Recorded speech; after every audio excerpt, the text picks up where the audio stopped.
नमस्कार, फिर एक बार क्रिप्टो के बिल्कुल नए शो फाइनेंशियल एनएफटी में आपका स्वागत है।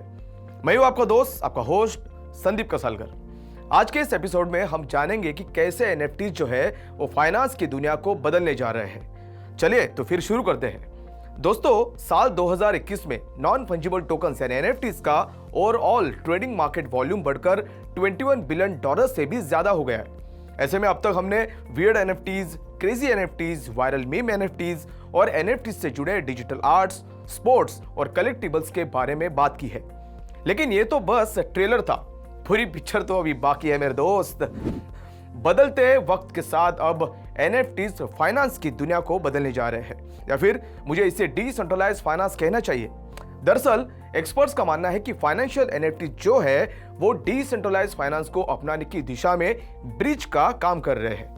अगर आप फाइनेंशियल एनएफटीज की दुनिया में गहरा गोता लगाना चाहते हैं, यानी अपनी नॉलेज को और ज्यादा बढ़ाना चाहते हैं, तो इस वीडियो के डिस्क्रिप्शन में दिए गए लिंक पर क्लिक करना न भूलें। तो एक बात साफ साफ बता दें कि आने वाले समय में ब्लॉकचेन के साथ क्विकली ट्रांसफरेबल, वेरिफिएबल और एक्सेसिबल से जो कुछ प्रॉफिट होगा वो एनएफटीज द्वारा रिप्रेजेंट किए जाने की संभावना है। मतलब समझ गए ना कि ये वो जगह है जहां फाइनेंशियल एनएफटीज काम में आते हैं। फाइनेंशियल एनएफटीज की बात करें तो इसमें इंश्योरेंस और बॉन्ड से लेकर कस्टम टोकन बास्केट्स और टोकनाइज्ड रियल वर्ल्ड एसेट्स शामिल है।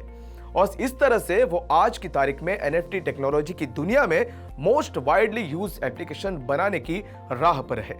ऐसे में यह कहना गलत नहीं होगा कि फाइनेंशियल एनएफटीज एनएफटी मार्केट के भीतर उठाया गया एक बड़ा कदम है, और साथ ही one of the first real world applications भी। वही अपने नींव में financial NFTs tokenized financial products है जो ERC 721 और ERC 3525 टोकन स्पेसिफिकेशंस का पालन करता है। ERC 3525 टोकन सेमी फंजिबल है, और जब DeFi प्रोटोकॉल में इस्तेमाल किया जाता है वे कॉम्प्लिकेटेड फंक्शनैलिटी को शामिल कर सकते हैं जो ERC 20 टोकन द्वारा आमतौर पर नहीं किया जा सकता है। फाइनेंशियल एनएफटीज लोन्स को एनएफटीज के रूप में टोकनाइज करना मुमकिन बनाते हैं। यह एनएफटी होल्डर को लोन के ड्यूरेशन के लिए एक सेट इंटरेस्ट रेट प्रोवाइड करता है। दोस्तों, मुझे यकीन है कि आप में से बहुत सारे लोगों को ठीक मेरी तरह होम, कार और पर्सनल रीजंस की वजह से लोन लेने के प्रोसेस को लेकर डर लगता होगा। लेकिन फाइनेंशियल एनएफटीज के आने के साथ लोन मिलना बेहद ही सिंप्लीफाइड और सिक्योर होने वाला है। इसका सबसे अच्छा पहलू यह है कि एनएफटी के रूप में इस टोकनाइज्ड लोन को एनएफटी मार्केटप्लेस पर बेचा जा सकता है, जिससे होल्डर्स को लोन और इंटरेस्ट रेट्स को एक दूसरे से एक्सचेंज करने की अनुमति मिलती है। साथ ही इंटरेस्ट रेट सेट के फ्लोटिंग इंटरेस्ट रेट्स में मूव हो जाते हैं। इतना ही नहीं, फाइनेंशियल एनएफटीज का इस्तेमाल DeFi प्रोटोकॉल्स में खास लिक्विडिटी प्रोवाइडर पोजीशंस के साथ लिक्विडिटी पूल यानी LPs प्रोवाइड करने में भी मदद करता है। इस पोजीशंस को दी गई लिक्विडिटी की क्वांटिटी के मुताबिक क्लासिफाइड किया जा सकता है, या फिर वो पॉइंट जब LPs प्रोटोकॉल में इंटर करता है। यह LPs को अपने पहले के पोजीशंस बनाए रखने की अनुमति देता है, तब भी जब प्रोस्पेक्टिव इन्वेस्टर्स मार्केट में इंटर करते हैं, जिससे उन्हें मैक्सिमम पॉसिबल रिटर्न्स अचीव करने की इजाजत मिलती है। फाइनेंशियल एनएफटीज का इस्तेमाल DeFi के कवर प्रोटोकॉल में इंश्योरेंस टोकन के रूप में किया जा सकता है, ताकि यूजर्स को लॉस प्रोटेक्शन दिया जा सके।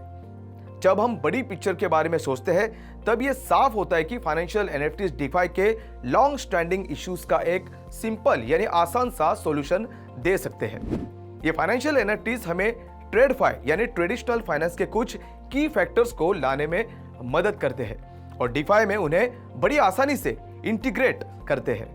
इस तरह से ये एवरेज इन्वेस्टर्स और नॉन ट्रेडर्स के लिए इस स्पेस में एंटर करने और बड़े पैमाने पर अपनाने का रास्ता खोलते हैं। फाइनेंशियल आइटम्स को टोकनाइज करने से DeFi सिस्टम के अंदर उनकी मोबिलिटी में फैसिलिटेट होती है, और ये इंडस्ट्री की इंटरऑपरेबिलिटी का आंसर भी हो सकता है। और यही वजह है कि अमेरिकी बैंकिंग जायंट गोल्डमैन सैक्स ने नॉन फंजिबल टोकन्स यानी एनएफटीज की तारीफ करते हुए दावा किया है कि वे फाइनेंशियल इंस्ट्रूमेंट के कॉन्टेस्ट में क्वाइट पावरफुल है। इतना ही नहीं, बैंक ने यह भी कहा कि वो रियल वर्ल्ड एसेट्स को टोकनाइज करने के लिए भी सोच रहे हैं। फाइनेंशियल एनएफटी का एक बड़ा एग्जांपल 2021 में यूनिस्वैप V3 में देखा गया, जिसने एनएफटी के रूप में लिक्विडिटी प्रोविजन टोकन्स जारी करना शुरू किया था।